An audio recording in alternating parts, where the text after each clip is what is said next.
আচ্ছা দেখো, চমক পরিবেশ রসায়ন দেখা যাচ্ছে স্ক্রিন। হ্যাঁ ভাই।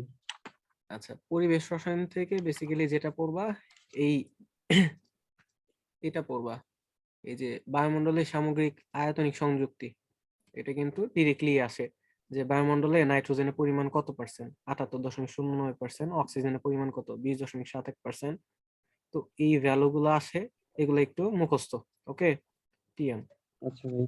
আচ্ছা, এইখান থেকে বইয়ের মধ্যে একটা চার্ট আছে, এইখানে দেয়া নাই, বই থেকে একটা চার্ট পড়বা, সেটা হচ্ছে বায়ুমণ্ডলীয় স্তর। বায়ুমণ্ডলের বিভিন্ন যে স্তর আছে, 4টা স্তর আছে: হুম। ট্রপোমণ্ডল, হ্যাঁ। স্ট্র্যাটোমণ্ডল, মেসোমণ্ডল, আয়নমণ্ডল। এই মণ্ডল গুলাতে তোমার হচ্ছে তাপমাত্রার যে রেঞ্জটা আছে সেটা পড়তে হবে। একটা ছক আছে বইতে পাবা, আচ্ছা ভাই। তাপমাত্রার রেঞ্জটা পড়তে হবে। আর হচ্ছে ওই মণ্ডল গুলাতে হচ্ছে কি কি গ্যাস থাকে, ঠিক আছে, কি কি আচ্ছা। গ্যাস থাকে এইটা এটা জানতে হবে। ওই ছকটা পড়বা, এক কথায় হচ্ছে ছক। এখান থেকে দুইটা জিনিস পড়বা। ওকে। জি ভাই। আচ্ছা, যেমন হচ্ছে O3, এটা কি ওজোন গ্যাস, রাইট? সো এই হুম। ওজোন গ্যাসটা তোমার হচ্ছে কোন স্তরে পাওয়া যায় মনে আছে? এটা মনে হয় যে ইসে মেসোস্ফিয়ার। উম, 2 নাম্বারটাতে পাওয়া যায়, এটা হচ্ছে স্ট্র্যাটোস্ফিয়ারে। হ্যাঁ, স্ট্র্যাটোমণ্ডলে। হ্যাঁ, স্ট্র্যাটোস্ফিয়ারে পাওয়া যায়। আচ্ছা, আরেকটা হচ্ছে পৃথিবীর ছাতা কোথায় পাওয়া যায়? পৃথিবীর ছাতা বলা হয় কোন মণ্ডলকে? মানে পৃথিবীর ছাতা বলা হয় ওজোন স্তরকে, পৃথিবীর ছাতা ছাতা বলা বলে? হয় ওজোন স্তরকে, কোন মণ্ডলে পাওয়া যায়? ভাই তাইলে তো হচ্ছে স্ট্র্যাটোস্ফিয়ারে ভাই, ওজোন গ্যাস এক্স্যাক্টলি, যেহেতু ওখানেই হ্যাঁ, আছে। স্ট্র্যাটোস্ফিয়ারই পাওয়া যায়। সো এটা একটু মাথায় রাখতে হবে, যেটা বললাম যে এখান থেকে কি পড়বা, বায়ুমণ্ডলের সামগ্রিক আয়তনিক সংযুক্তি, এটা মুখস্থ। বায়ুমণ্ডলীয় যে স্তরগুলো আছে, একটা ছক আছে, ওই ছকে তাপমাত্রা এবং হচ্ছে কি কি গ্যাস পাওয়া যায় এটা একটু পড়তে হবে। ওকে। হুম। সেকেন্ড সেকেন্ড যেটা হচ্ছে গ্যাসের যে সূত্রগুলো পড়াইছি, বয়েল চার্লস সূত্র পড়াইছি, আদর্শ গ্যাস সমীকরণ পড়াইছি। তো এইখান থেকে হুম। বয়েলের সূত্রগুলা, এইখানে ছকটা দেয়া আছে, খুব সুন্দর করে এই ছকটা পড়বা, ঠিক আছে? জি ভাই। বয়েলের সূত্র আবিষ্কারক তো অবশ্যই লাগবে, বয়েলের সূত্রে বিজ্ঞানী রবার্ট বয়েল এই কোর্স আবিষ্কার করছে। তো বিষয়টা হচ্ছে যে বিবৃতিগুলো একটু পড়বা। আর হচ্ছে বয়েলের সূত্রে কে স্থির থাকে, তাপমাত্রা স্থির। চার্লসের সূত্রে চাপ হুম। স্থির। এই জিনিসগুলো একটু হুম। মাথায় রাখতে হবে। আর হচ্ছে গাণিতিক রূপগুলো পড়বা, যে পিভি ইকুয়ালস টু কে, এটা কার সূত্র, V is proportional to 1/p, হুম। কার সূত্র। তো এগুলো একটু জি জানতে ভাই। হবে। ওকে। আচ্ছা। আর এখান থেকে হচ্ছে এই তো বিবৃতি, সবগুলার বিবৃতি একবার পড়ে নিবা। আর হচ্ছে এখান থেকে ভাই এটার গ্রামের ব্যাপন গ্রাফটা কি করতে হবে? জি, গ্রাফ আছে না 3টা, হ্যাঁ হ্যাঁ, যে অবশ্যই আসবো। আইসোথার্ম আসবো, ওইগুলা? জি জি জি, আসবো, এই জায়গাটাতে আসবো, একটু পরে আসতেছে এইখানে। আর এইখান থেকে যেটা পড়বা সেটা হচ্ছে এই যে এই ইনফরমেশন গুলা, যেগুলা টিএম, ওগুলা তো বলেই দিচ্ছি, মুখস্থ হুম। করতে হবে। এগুলা টিএম, হুম। মানে হচ্ছে আলা এই যে মুখস্থ। এটা তো অনেক জায়গায় আসে, -273°C তাপমাত্রাকে পরম শূন্য তাপমাত্রা বলা হয়। হুম। আর এইখান থেকে রিটেন একটা কোশ্চেন হইতে পারে, সেটা হচ্ছে যে -273°C টেম্পারেচারকে কেন পরম শূন্য তাপমাত্রা বলে। আমি তোমাকে হচ্ছে পড়াইছিলাম, বুঝছো? চমক মনে পড়ে কি? হ্যাঁ ভাই। তুমি একটু ক্লাস লেকচারটা দেখবা কেমন। আচ্ছা। আচ্ছা, এটা রিটেনের জন্য বললাম। আর এর মান টিএম, তা না মুখস্থ, হ্যাঁ? জি ভাই। আচ্ছা, এই সবগুলা কিন্তু এসআই একক, লিটার একক, সিজিএস একক, এই তিনটা খুব মানে পরিচিত। ক্যালোরিটা কিন্তু অনেকে জানে না বা অনেকে পড়ে না, সেটা হচ্ছে এটা একটু মাথায় হুম। রাখবো, 1987 ক্যালোরি পার কেলভিন পার মোল। ওকে। আচ্ছা, আর থেকে একটা প্রশ্ন আসে, সেটা হচ্ছে আর, আর এর মাত্রা, কাজ, হ্যাঁ, কাজ হুম। পার ডিগ্রি পার মোল। এটা মনে রাখবা যে এটা হচ্ছে আর হচ্ছে তোমার কাজের পরিমাপক। এই প্রশ্নটা আসে যে কাজের আর কি, কাজের পরিমাপ। পরিমাপক। হ্যাঁ, তো এইখান থেকে মোটামুটি এইগুলাই। ওকে। জি ভাই। ওকে, এরপর হচ্ছে এই যে এই ভ্যালুগুলা, বোলজম্যান ধ্রুবক মুখস্থ, এই সম্পর্কগুলা মুখস্থ। মানে সম্পর্ক এগুলো মুখস্থ বলতে এগুলা তো রিলেশন, এগুলো মোটামুটি জানাই আছে যে 1 অ্যাটমসফিয়ার মানে হচ্ছে 76 সেন্টিমিটার বা 760 মিলিমিটার। এই জিনিসগুলো একটু জানতে হবে। ওকে। এইখান থেকে এটা জি একটু ভাই। ইম্পর্টেন্ট, এসটিপি এবং এসএটিপি এসটিপি তে টেম্পারেচার কত? এসটিপি তে টেম্পারেচার হ্যাঁ 0 ভাই ডিগ্রি সেলসিয়াস 25 ডিগ্রি বা সেলসিয়াস 273 কেলভিন। না এসটিপি, এসটিপি তে হচ্ছে 0 ডিগ্রি 0 ডিগ্রি সেলসিয়াস বা 273 কেলভিন, প্রেসার হচ্ছে 1 অ্যাটমসফিয়ার। আর এই অবস্থায় এসটিপি তে ভলিউম কত হয়? 22.4 গুড। আর এসএটিপি আর এসটিপি এর ফুল মিনিং কি? ভাই ফুল মিনিং জানি না। Standard temperature and pressure. Standard temperature এবং প্রেসার টেম্পারেচার মানে আদর্শ তাপমাত্রা এবং চাপ।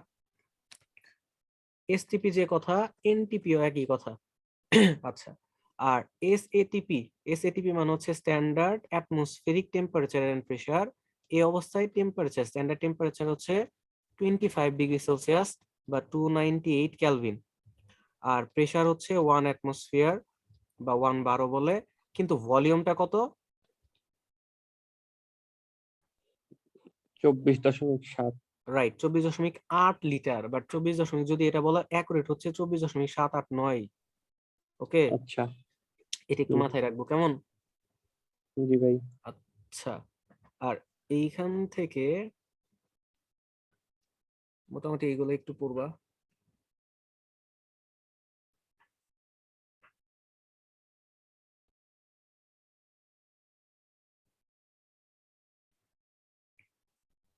আচ্ছা, এই যে এখানে দেখো এই কোশ্চেনটা পড়বা এবং এই টাইপের যে কোশ্চেন গুলো আছে দেখো।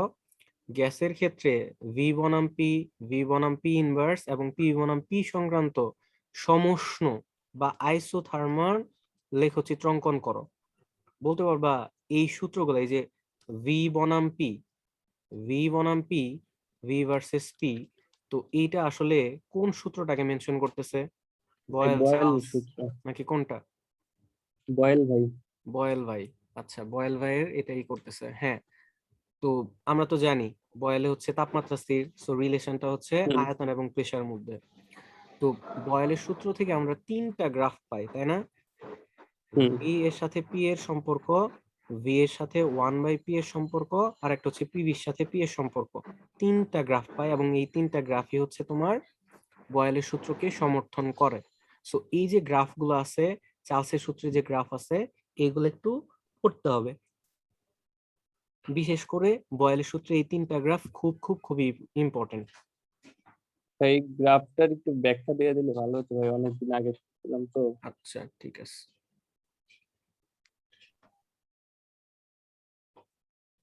দেখো বয়েলের সূত্রটা কি ছিল? টি ভি স্থির, সমানুপাতিক 1/t। রাইট, টি স্থির, তাহলে ভি ইজ প্রপোর্শনাল টু 1/পি। এই কথাটার মানে কি? আয়তন প্রেসারের বিপরীত। সো ভলিউম যদি বাড়ে প্রেসার কি হবে?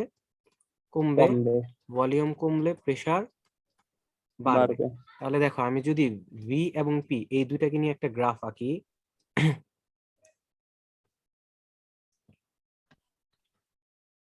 খেয়াল করো, আমি যদি ভি এবং পি নেই, অর্থাৎ এইদিকে ভি নিলাম, এদিকে পি নিলাম, এক্স অ্যাক্সিস বরাবর পি, ওয়াই অ্যাক্সিস বরাবর ভি নিলাম, তাহলে এদের যেহেতু বিপরীত সম্পর্ক, আমাদের গ্রাফটা আসে এইরকম।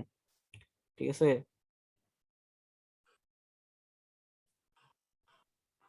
দেখো এই গ্রাফটা ঠিক আছে কিনা সেটা কিভাবে বুঝবো? ধরো আমার প্রেসার হচ্ছে এতটুকু, তখন ভলিউম কতটুকু? এতটুকু না? ধরো আমি প্রেসার বৃদ্ধি করলাম, বৃদ্ধি করে এতটুকু নিলাম, তখন দেখো তো ভলিউম হুম কমে গেছে না? So আমি হুম দেখতেছি প্রেসার আমি যখন বাড়াইতেছি ভলিউম কি হচ্ছে? কমতেছে। তার মানে এই সূত্রটা হুম হচ্ছে আমার বয়েলের সূত্রকে সমর্থন করে। আর এইখানে যে এই যে কার্ভটা পাওয়া যায়, এবং এই কার্ভটাকে কি ধরনের কার্ভ বলে বলতে পারবা? হুম, না ভাই। অধিবৃত্তীয়। লিয়া পারবা? রাইট, অধিবৃত্তীয়, ভেরি গুড। অধিবৃত্তীয়। অধিবৃত্তীয় বা হাইপারবোলিক। হ্যাঁ, হাইপারবোলিক। সো প্রশ্ন কিন্তু আসতে পারে এইভাবে, যে বয়েলের সূত্র থেকে ভি ভার্সেস পি, ভি বনাম পি লেখচিত্রটা দেখতে কেমন? কেমন অধিবৃত্তীয় বা হাইপারবোলিক হয়। ওকে, আচ্ছা। জি আর ভাই। এইটা মনে রাখবা, এই যে আমরা কার্ভটা পাই, এই কার্ভটাকে বলা হয় আইসোথার্ম। কার্ভটাকে কি বলা হয়? আইসোথার্ম। আইসোথার্ম। আইসোথার্ম কেন বলা হয়?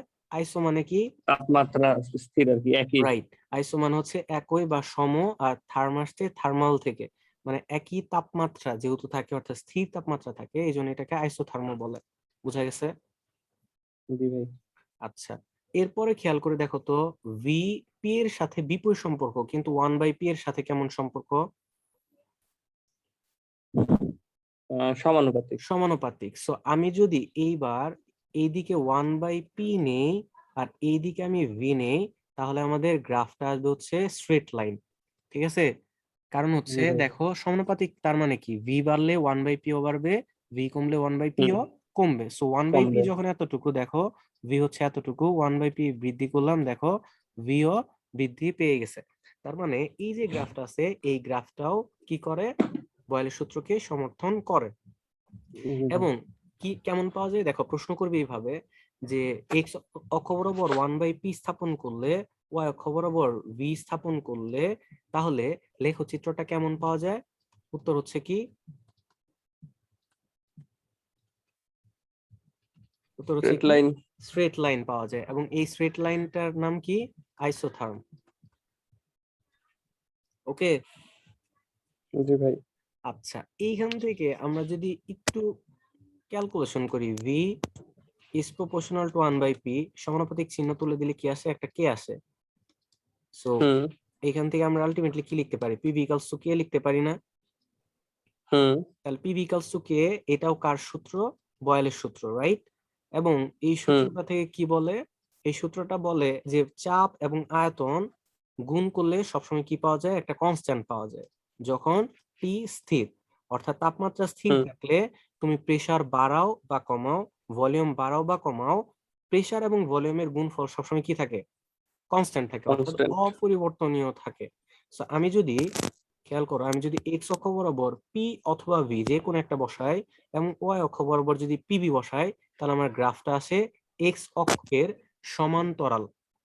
প্রশ্ন করবে যে এক্স অক্ষ বরাবর চাপ বা আয়তন এবং ওয়াই অক্ষ বরাবর পিবি স্থাপন করা হলে গ্রাফটা কেমন হয়? গ্রাফটা, উত্তর হচ্ছে গ্রাফটা এক্স অক্ষের সমান্তরাল হয়। ঠিক আছে? যদি খেয়াল করো জি ভাই। যে ধরো ইনিশিয়ালি প্রেসার ছিল এত, পিবির মান কত? এতটুকু। আরো প্রেসার হুম বাড়াইলাম, দেখো পিবির মান কিন্তু কনস্ট্যান্টই আছে, চেঞ্জ হচ্ছে না, রাইট? হুম তাহলে জি ভাই। এই সূত্রটা হচ্ছে আমার বয়েলের সূত্রকে সমর্থন করে, এবং এই যে আমার এক্স অক্ষের সমান্তরাল যে সরলরেখাটা আছে, এইটাও কিন্তু আইসোথার্ম। বুঝাইতে পারলাম? জি ভাই। তো এইখান থেকে বেসিক্যালি এই প্রশ্নগুলাই হয়, পারবা না? পারবা? জি ভাই। আচ্ছা, যেহেতু এই টপিকটা বলছো, আমি এখান থেকে আর একটা প্রশ্ন একটু দেখাই দিই।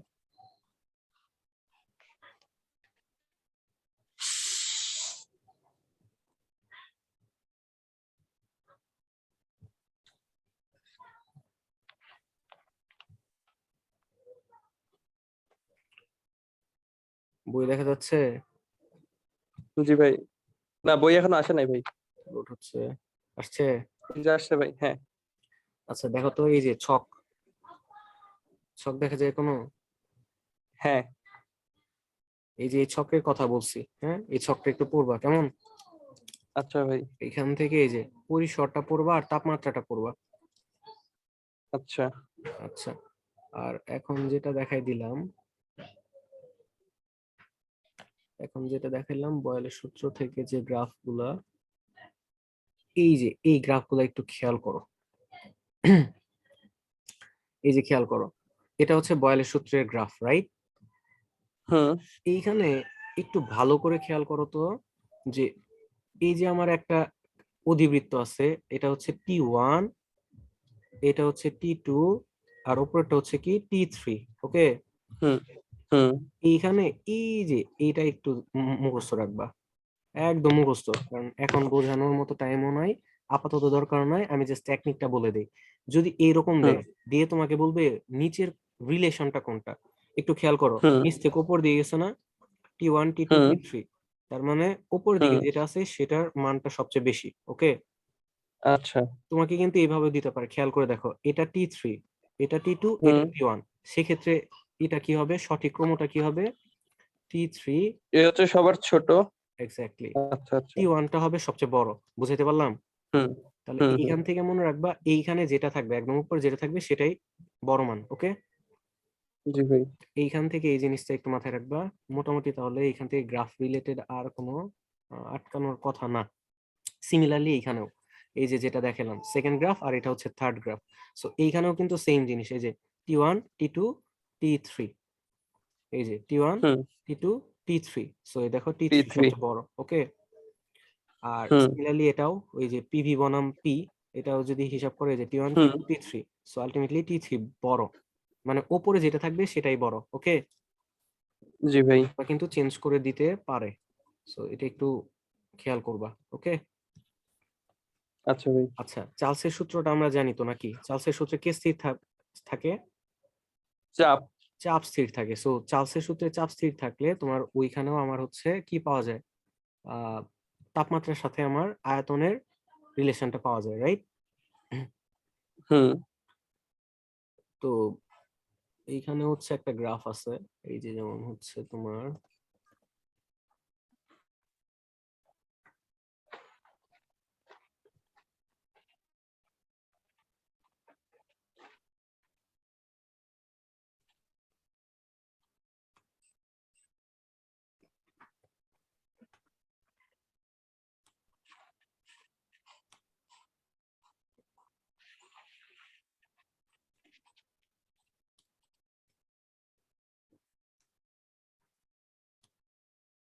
তোমরা যেটা করবা সেটা হচ্ছে যে বই থেকে এই গ্রাফগুলো একটু পড়ে নিবা, কেমন?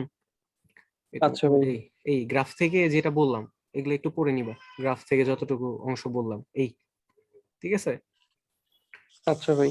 আচ্ছা, আহ এইখান থেকে হচ্ছে ব্যাপন সূত্রটা পড়তে হবে, গ্রামের ব্যাপন সূত্র। দেখা যাচ্ছে কি, স্ক্রিন আসছে?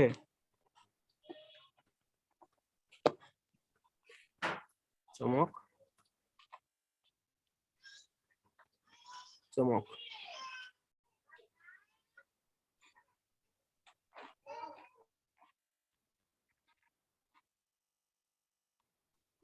চমক। জি ভাই। গ্রামের ব্যাপন সূত্র লেখাটা কি আসছে তোমার এখানে? হ্যাঁ আসছে। আচ্ছা বলো তো, গ্রামের ব্যাপন সূত্রটা কি মনে আছে তোমাদের, লিয়া বা চমক? হ্যাঁ, গ্রাহামের আর ব্যাপন সূত্র। আর সমানুপাতিক হচ্ছে 1/√/d। রাইট, আচ্ছা ঠিক আছে। একটু এখান থেকে বলে দেই, গ্রামের ব্যাপন সূত্রটা থেকে অনেক জায়গায় প্রশ্নটা আসে। গ্রামের ব্যাপন সূত্র, হ্যাঁ, গ্রামের ব্যাপন সূত্রটা হচ্ছে আর ইজ প্রপোর্শনাল টু 1/√/d, আরেকটা আছে আর ইজ প্রপোর্শনাল টু 1/√/m, দুইটাই ব্যাপন সূত্র। এবং যেখানে আর হচ্ছে ব্যাপন হার, আর হচ্ছে ব্যাপন হার, আর ব্যাপন ডিটা হার। হচ্ছে কি ঘনত্ব, আর এমটা হচ্ছে কি আণবিক ভর। তো ব্যাপন সূত্রটা যদি বলি, ব্যাপন সূত্রটা হচ্ছে যে একটা স্থির তাপমাত্রায় কোন একটা গ্যাসের ব্যাপন হার তার ঘনত্বের বর্গমূলের ব্যস্তানুপাতিক, বা কোন একটা গ্যাসের ব্যাপন হার তার আণবিক ভরের বর্গমূলের ব্যস্তানুপাতিক। তার মানে খুব সিম্পল কথাবার্তা, যে ঘনত্ব যত বেশি তার ব্যাপন হার তত কম, আণবিক ভর যত হুম বেশি ব্যাপন হার তত কম। ঠিক আছে? ধরো জি দুইটা ভাই। পদার্থ আছে, একটা বললাম কার্বন ডাইঅক্সাইড আর একটা হচ্ছে অক্সিজেন, তাহলে এই দুইটার মধ্যে ব্যাপন হার কোনটার বেশি হবে বলতো?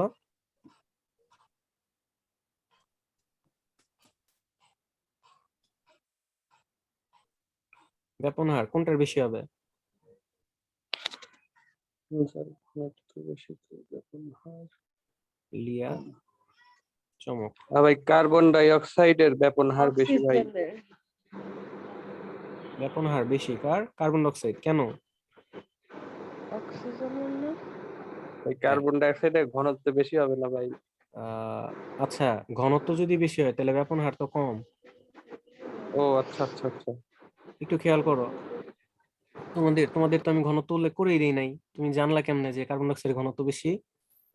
ভাই কার্বন বেশি ডাই বড় তো ভাই অক্সাইডের এই জন্য। পারমাণবিক সংখ্যা হচ্ছে 44 আর ওইটার রাইট, হচ্ছে 32 এর জন্য। এক্স্যাক্টলি কার্বন ডাইঅক্সাইডের আণবিক ভর সবসময় আণবিক ভরটা দেখবা যদি কোনো গ্যাস দেওয়া থাকে। কার্বন ডাইঅক্সাইড আণবিক ভর হচ্ছে 44, অক্সিজেনের হচ্ছে 32। তো আণবিক ভর বেশি কার? কার্বন ডাইঅক্সাইডের, আর আমরা জানি আণবিক ভর বেশি হলে ব্যাপন হার কম। সো কার্বন ডাই অক্সাইডের হুম তোমার হচ্ছে ব্যাপন হার কম, অক্সিজেনের ব্যাপন হার বেশি। ওকে, জি ভাই। আচ্ছা তাহলে লিয়াও তো যত কার্বন ডাই অক্সাইড এবং N2O এই দুইটার মধ্যে কার ব্যাপন হার বেশি?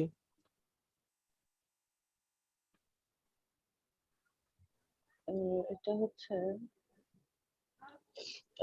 ইসের নাইট্রোজেন ডাইঅক্সাইড। না হ্যাঁ, না না। উত্তর হচ্ছে এই হ্যাঁ, দুইটার ব্যাপন হার হচ্ছে কি সমান। সমান। হ্যাঁ সমান, কেন? কারণ কার্বন ডাই অক্সাইড হচ্ছে 44 আর নাইট্রোজেনের হচ্ছে কত, 14 দুগুণ 28, 28 আর 16 হচ্ছে কত, 44। হ্যাঁ হ্যাঁ। 28 আর 16 হচ্ছে 44, রাইট। সো এই দুটার সমান। প্রশ্ন আসে যে কোন দুটি গ্যাসের ব্যাপন হার সমান? হ্যাঁ, উত্তর হচ্ছে কার্বন ডাই অক্সাইড এবং নাইট্রাস, ইয়েতে তোমার হচ্ছে এটা বলা হয় নাইট্রাস অক্সাইড। এটা কিন্তু লাফিং গ্যাস। এনিওয়ে, তো এইখান থেকে যেটা মনে রাখবা সেটা হচ্ছে যে যার ঘনত্ব বেশি বা যার আণবিক ভর বেশি তার ব্যাপন হার কম হবে। ওকে,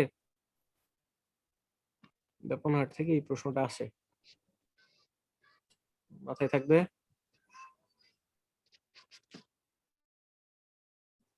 এই যে খেয়াল করো 7 নম্বর প্রশ্নটা, দেখো তো পারা যায় কিনা।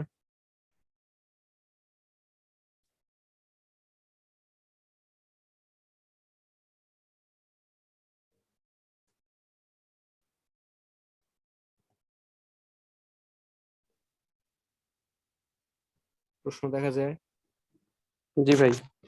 কি, 7 নম্বর প্রশ্নটা কি বলছে? ভাই 7, ভাই 7 তো পাই না।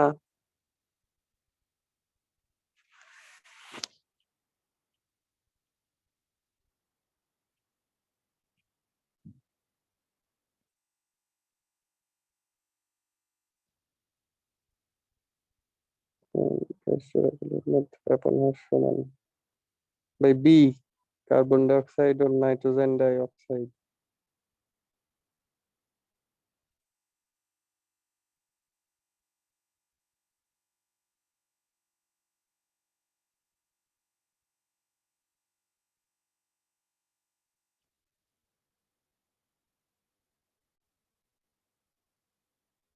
মক, ভাই আমি কোনো কিছু শুনতে পাচ্ছিলাম না এতক্ষণ। না শোনার কথাও না, আমি তো মিউট করে রেখে গেছি, শুনবা কিভাবে? ও এখন বলো 7 নাম্বারটা পারছো কিনা, বুঝছো প্রশ্ন কিভাবে আসবে? জি ভাই। ওই যে গ্যাস জোড়াগুলোর মধ্যে কোনটার ব্যাপন হার সমান, এই টাইপের প্রশ্ন আসে। হ্যাঁ, জি ভাই, এটা তো গ্যাসের সাইজ দেখেই বলা যাবে ভাই। গ্যাসের সাইজ থেকে বলা যায় না? না ঠিকই আছে, মাঝে মাঝে এইভাবেও দুই একটা তো হয়ে যায়। আর তোমার তো আরো বেশি হয়, তুমি যদি আন্দাজি কোনোটা দাও তোমার আরো বেশি হয়। এনিওয়ে, এইখান থেকে বলি, এই টাইপটা একটু দেখবা। এখান থেকে হচ্ছে এই যে ভ্যান রোয়াল সমীকরণ। ভ্যান রোয়াল সমীকরণ হচ্ছে এই যে এটা হচ্ছে কি ভ্যান রোয়াল সমীকরণ। ওকে, জি ভাই। এখান থেকে যে এটা একটু বলে দেই, পি তো প্রেসার জানোই, এন হচ্ছে মোল সংখ্যা, এ হচ্ছে এ, স্মল এ এবং স্মল বি এগুলো হচ্ছে অ্যাভোগাড্রো ধ্রুবক, আর ভি হচ্ছে ভলিউম, আর এখানে এন তো মোল সংখ্যা বলছি, আর মোলার গ্যাস ধ্রুবক, টি হচ্ছে তাপমাত্রা। ওকে, তো যেটা জি ভাই। করবো সেটা হচ্ছে এইখান থেকে যে টাইপের প্রশ্নটা আসে সেটা হচ্ছে তোমাকে বললো যে 32 গ্রাম অক্সিজেনের জন্য ভ্যান রোয়াল সমীকরণটি লিখো। কিভাবে লিখবা?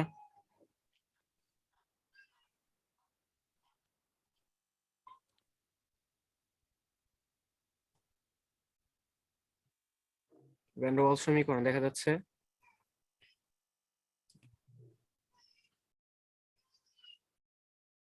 তোমাকে বললো 32 গ্রাম অক্সিজেনের জন্য ভ্যান রোয়াল সমীকরণটি লিখো।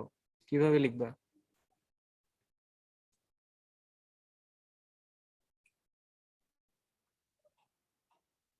লিয়া বা চমক।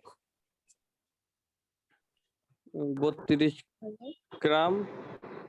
হ্যাঁ, 32 গ্রাম অক্সিজেনের জন্য ভ্যান রোয়াল সমীকরণটি লিখো, এই টাইপের প্রশ্ন আসে, পারবা? হ্যাঁ ভাই, সব তো দেয়াই আছে, খালি সূত্রে বসাবো। সূত্রে কই বসাবা, কই কি বসাবা, প্রেসার দেয়া আছে? না ভাই। তাহলে কই বসাবা, কারে বসাবা, কোথায় বসাবা? ভাই প্রেসার 1 অ্যাটমসফিয়ার ভাই। না, এখানে খেয়াল করো, এখানে আছে 32 এখানে ওই যে গ্রাম। 32।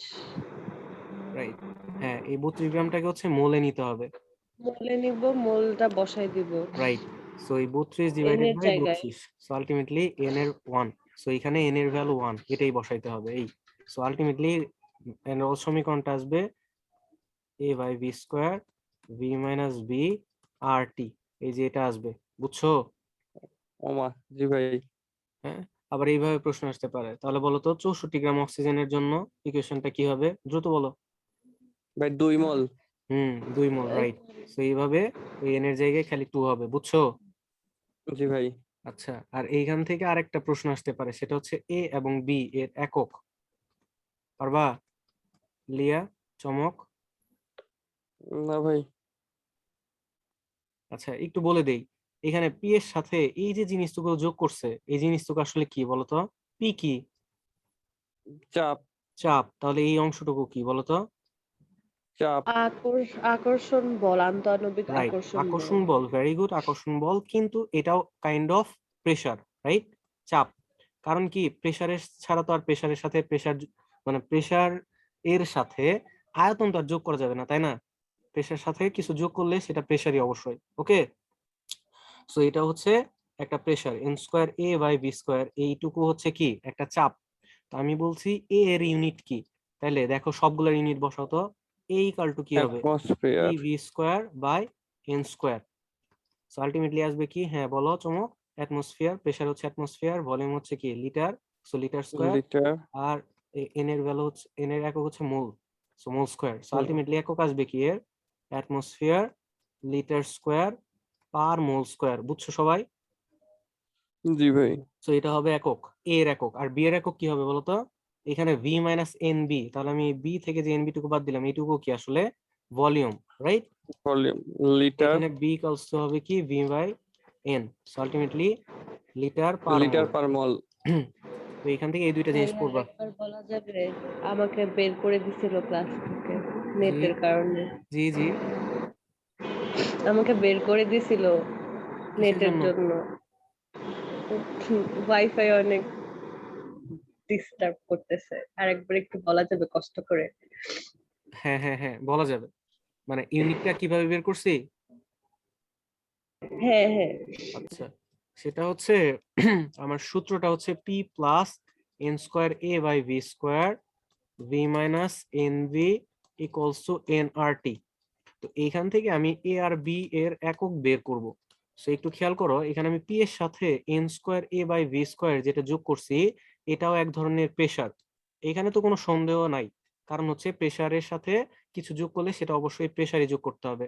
সিমিলারলি এখানে ভি এর সাথে আমি এনভি বাদ দিচ্ছি, এই এনভি টুকু হচ্ছে কি আমার ভলিউম। ওকে, সো একটু খেয়াল করো যে N square A by V square এটা হচ্ছে একটা প্রেসার। সো আমার এ এর একক বের করতে হবে, তাহলে A equals to P V square divided by N square. তো আমি বাকিগুলার যদি একক গুলা বসাই, প্রেসার একক হচ্ছে অ্যাটমসফিয়ার, ভলিউমের একক হচ্ছে লিটার, সো লিটার স্কোয়ার, আর মোলের একক হচ্ছে মোল স্কোয়ার। সো আলটিমেটলি একক আসবে atmosphere litre square per mole square. Liya, বুঝছো? হ্যাঁ বুঝতে পারছি আচ্ছা, ভাইয়া। Similarly V minus N B, এই এন ভি টুকু হচ্ছে আমার volume, so V equal to N B, so V equal to V minus N. V এর একক হচ্ছে লিটার, এন এর একক হচ্ছে মোল, সো ইউনিট হচ্ছে লিটার পার মোল, বুঝছো? জি। তো এই দুইটাই হচ্ছে তোমার একক। যদি প্রশ্ন আসে এখান থেকে যে এ আর বি এর একক কি, উত্তর হচ্ছে এটা। ওকে। ওকে, এখান থেকে মোটামুটি এটাই মনে রাখবা। আচ্ছা, এখান থেকে জেড, জেডটা কি? সংকোচনশীলতা গুণাঙ্ক ভেরি বিষয়ক। গুড, জেড হচ্ছে সংকোচনশীলতা গুণাঙ্ক। একটু যদি খেয়াল করি, জেড এর ভ্যালু যদি 1 হয়, তাহলে আলটিমেটলি ইকুয়েশনটা দাঁড়ায় পিভি ইকুয়ালস টু এনআরটি। তাহলে পিভি ইকুয়ালস টু এনআরটি, এটা কিসের সূত্র? বয়েলের সূত্র ভাই। আদর্শ গ্যাস সমীকরণ। এই সমীকরণটা হচ্ছে হ্যাঁ। আদর্শ গ্যাস সমীকরণ, বয়েল এবং চার্লসের সূত্র এবং অ্যাভোগাড্রোর সূত্র, এই তিনটা সূত্র মিলে এটা হইছে। ওকে, সো আদর্শ গ্যাসের জন্য জেড এর ভ্যালু হচ্ছে 1, এটা একটু মাথায় রাখবা। আদর্শ গ্যাসের জন্য জেড এর ভ্যালু কত হয়? 1। 1। এখান থেকে এই ছোট প্রশ্নটাই একটু পড়ে নিবা, সামনের দিকে আগাচ্ছি।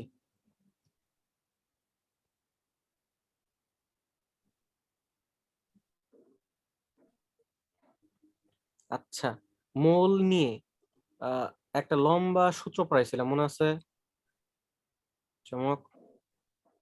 হ্যাঁ ভাই। তো ওই সূত্র সবগুলা পড়বা এবং ওই রিলেটেড ম্যাথ গুলা করবা। n equals to W divided by M, তারপর হচ্ছে n by N of A, তারপর হচ্ছে ভি বাই 22.4, অবশ্যই এটা এই ভিটা অবশ্যই কিসে, এসটিপি তে, আয়তন। এরপরে পড়াইছিলাম এস ইন্টু ভি, অবশ্যই এটা লিটার এককে।